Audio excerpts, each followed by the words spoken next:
Hi guys! Good morning! Magluluto tayo ngayon ng tortang corned beef. As usual, wala na naman akong cameraman. Ako na naman mag-isa. Okay? So una, gigisahin ko muna yung corned beef. Yan.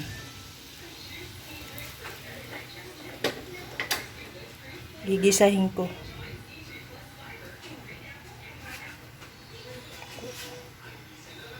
Hi guys! Good morning!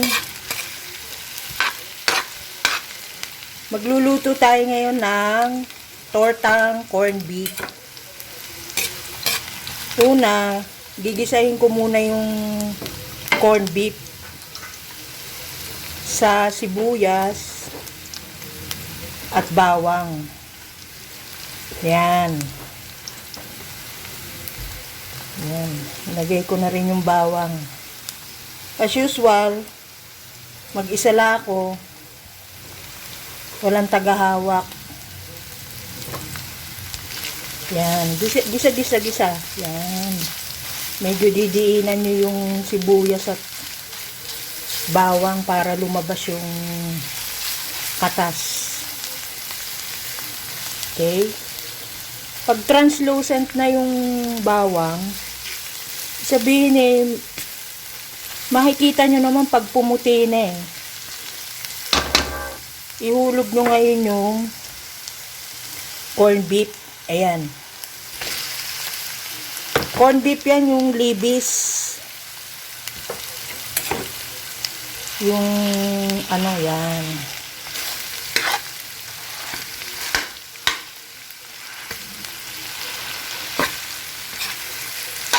Gisa-gisa lang. Anuin ko ng kutsara. Yan. Durugin nyo.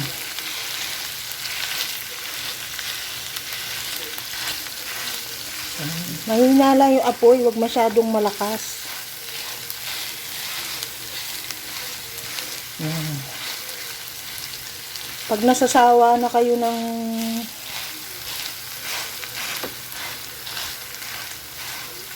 puro gisa na corned beef, tortahin nyo ngayon. Yan. Yan.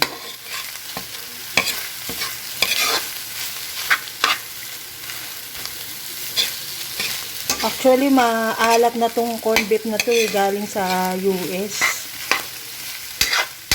Maalat na to. May lasa na. Pero pwede nyo pa rin timplahan niya ng asin, konting paminta. Pero ako, subok ko na, maalat talaga siya eh. Pag nagisa nyo na, iset aside nyo ngayon. Okay? Ipopos ko muna to. Ilalagay ko sa lalagyan. Ayan, natanggal ko na yung corned beef. Eto na ngayon yun, no. Okay? Nilagay ko sa isang lalagyan. Pagkatapos, dito rin sa pinaglutuan nyo ng corned beef, maglagay ka ng konting mantika. Yan. Okay? Hayaan mo siyang uminit ng konti. Kasi, yung ilalagay nating binder dun sa corned beef, cornstarch, breadcrumbs at saka itlog ang ginagamit ko. Okay? Pause muna natin. Oh, eto na yung corned beef. Ngayon, lalagay natin yung itlog. Ayan yung itlog. Yan. May konting asin at paminta yan. Lalagyan natin ng konting breadcrumbs. Ayan ang breadcrumbs. Yan, nag-a-against the light ako. Yan. Nagugas ako ng kamay. Pagkatapos, lalagyan natin ng cornstarch. Teka. Konting-konti lang, mga 3 tablespoon. Nagugas ako ng kamay, guys. Kasi ang hirap eh. Pag wala ka talagang tagahawak. Yan.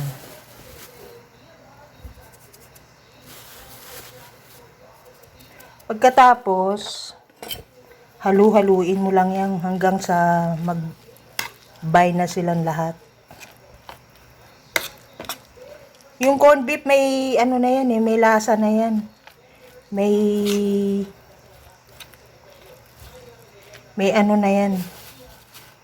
May dagdagan ko pa nga ng ano, ng cornstarch.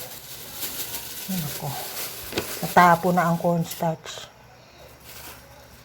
Yan natin ng 2 tablespoon pa.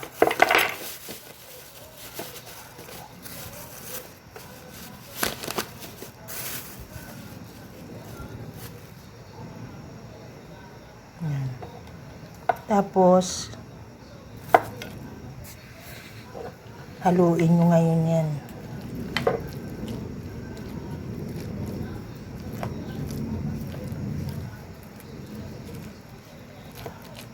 Para mag-ano lang siya, mag-bind siya lahat.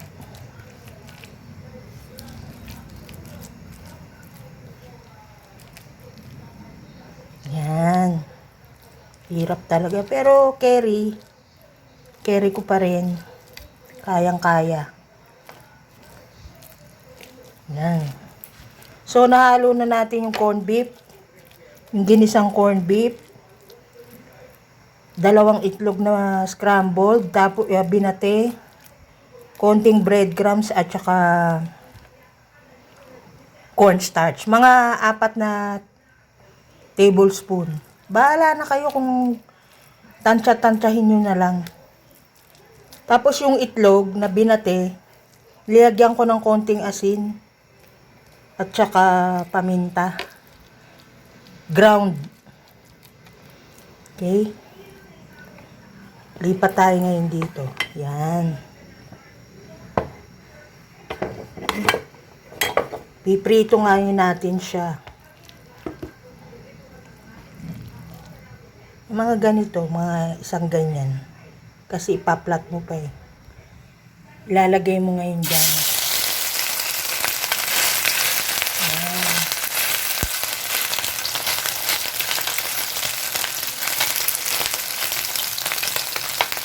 Yan. Diba? Huwag yung masyadong susunugin.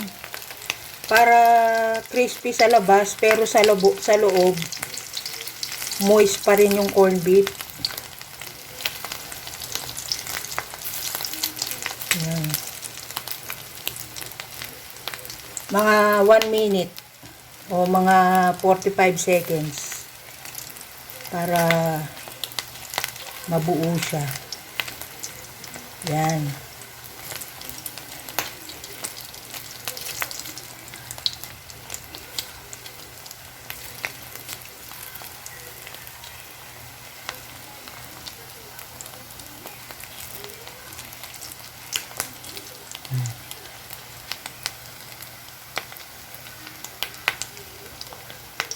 I-stop ko muna. Ayan, nabaliktad ko na siya. Ganyan lang. Piprituin ko lahat yung yung tortang corned beef. Mamaya ko sa inyo papakita yung finished product. Okay? Ito na ngayon yung finished product. Samahan nyo ng sunny side up. Tapos, kung gusto nung pinagluto nyo, may ketchup, bahala na kayo yan, oh. Ganyan para ganahan yung kakain. Diba, guys? Okay, bye. Sa susunod ulit.